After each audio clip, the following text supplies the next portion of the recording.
the station that's on your side. News 12, first at 4 continues. South Augusta breaks ground on new townhomes. How this new development will help a community that needs it now more than ever. But first, it's day 4 of a search for best friends Edward Kirk Jr. and Ian Wilson. The two went missing at Clarks Hill Lake on Sunday. Now their families are still holding on for hope as divers continue searching for any sign of the two missing men. So as divers and deputies continue that search, they've had to face some major hurdles out there.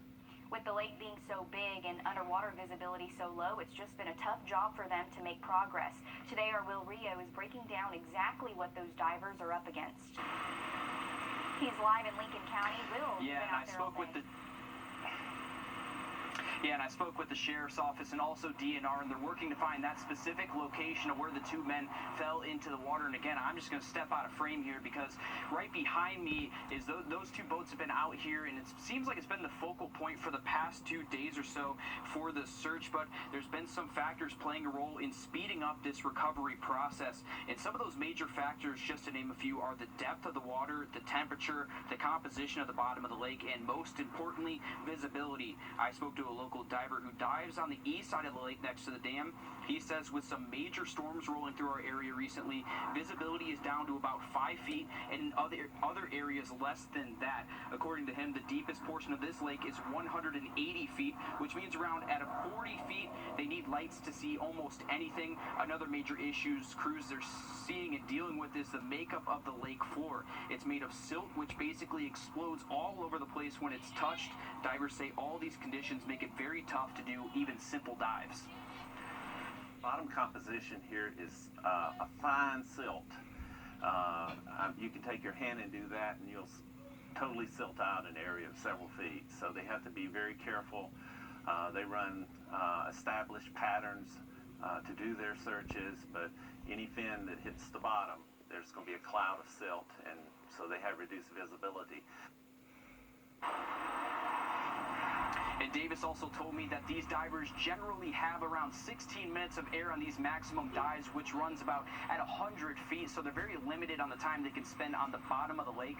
Coming up on News 12 at 6 o'clock, we break down how long that they're going to continue searching for these two men. Yeah, we can't forget about those families waiting hour after hour for those divers to do their work. Well, thanks very much for that live update from the lake. Now, Forecast. Riley, thanks very much. Also today, 51-year-old Alaric Smith is in custody and charged with concealing a death. Deputies say it's in connection with a suspicious death of 38-year-old Amanda Shetron. They say Smith told her friend she was staying with him at the Maxwell House Apartments. They also say he told that friend that Smith had not moved from the floor. Investigators say when they found her, she'd been dead for more than a day. Deputies say Smith could face more charges. The Richmond County Sheriff's Office needs your help finding these two men, Herman Brown on the left and an unidentified person on the right, both wanted for questioning in connection to yesterday's shooting at the Smart grocery store on Wrightsboro Road. We showed you pictures of that scene yesterday, but if you have any information about the shooting case, call the Richmond County Sheriff's Office. Several to be appointed in the case. the GBI is looking for this woman to question her about the murder of a Georgia mom over the weekend. They say she was one of the last known people to have contact with Rosanna Delgado. They believe Delgado was killed in or near Atlanta.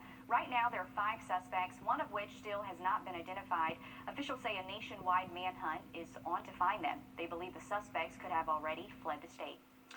44 new townhomes coming to South Augusta. Developers broke ground on that project today, and it's a big one. Green Space Communities developing the Orchard Landing community off Peach Orchard Road. More than 100 people, including the mayor, came out to watch this event unfold. Green Space's owner, Oscar Jesse, is born and raised here in Augusta. He says he's proud to be contributing to the growth and development of his hometown. Oftentimes you have developers that come in and out of town, but they're not here, so they don't have the heart of our community. So we're here to provide that heart of the community and place it in the homes that we build. And he says they should have the first 2 units available by this fall. Relief is available now for South Carolina renters. The National Guard, a vital part of America's defense system. The South Carolina Department of Employment and Workforce rolling out a $1 million program to help businesses keep their workers. The money would reimburse companies for offering training opportunities to employees. Employers can choose the type of training and who provides it. They're going to be reimbursed either 90, 75, or 50% based on the amount of employees they have. To be eligible, you have to have at least one full-time employee and be up to date on your state taxes. Robert Fiacato was killed a few weeks in Somerville, just outside of Charleston. Deputies say he was thrown from his motorcycle after a car driving in the opposite direction tried to make a turn, causing his bike to hit the car. Court records show the driver got a $230 citation. Now his mom is calling for harsher penalties in failure to yield or right-of-way crashes. Until it's your child or your family, it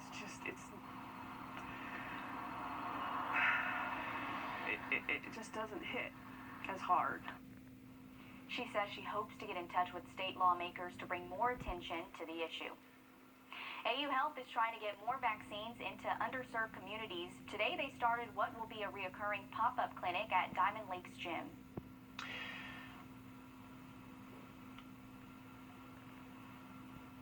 Also this afternoon, a 2-year-old baby, Rin Lee, is smiling big this week after getting a life-saving heart transplant. She's also the Children's Health Care of Atlanta's 400th heart transplant recipient. Her family says they were praying heavily last month, and they're thankful their prayers were answered. Initially, the family was told she might not get that heart. Now, doctors say her smiles and giggles are starting to bubble back, and that is a great picture of recovery right there. So sweet.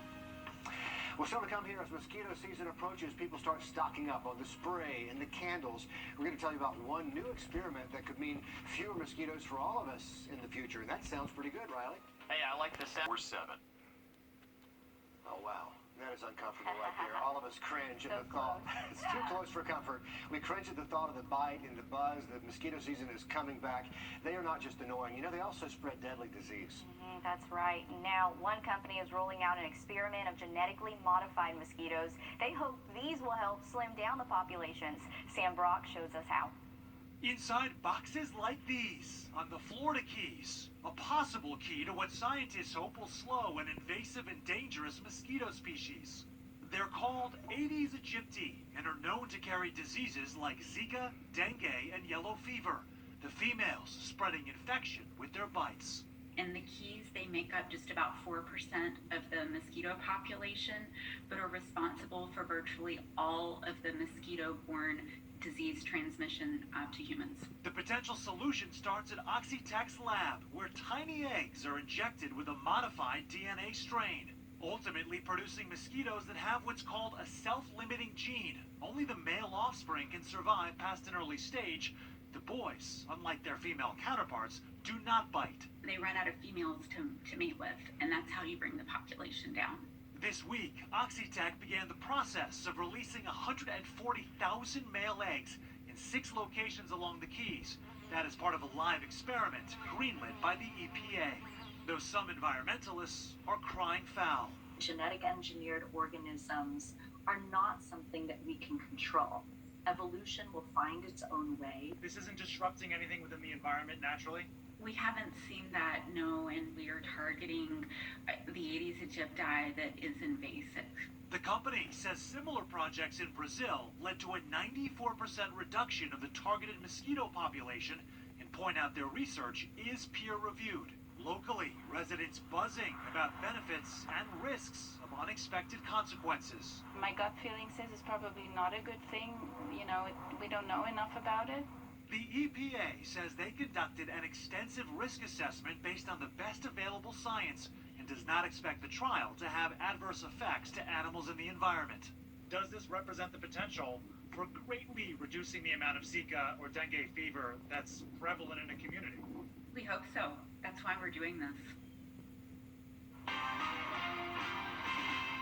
And we do have breaking news just into our newsroom. Governor Kemp's office has just appointed Bobby Christine of Columbia County to be Columbia County's new district attorney. Christine is well known in the Augusta area with deep roots here. His term begins July 1st and ends December 31st in 2022. So Columbia County has its first local district attorney. It is Bobby Christine, the former U.S. attorney for this area. But back to the mosquito story for just a second.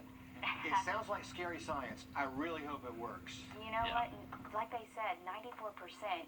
Down in Brazil. That's crazy. I mean, hey. I know. I think everyone's on board for less mosquitoes, but then you got to think like they do serve a purpose. What eats even the though we mosquito? don't like them. The food chain and all that. Exactly. So the food chain, it's like how's it but trickle down? We're also in the mosquito food chain, so That's true. You know, I think we would all be very happy with less mosquitoes, but very warm air out there. So Just got paid.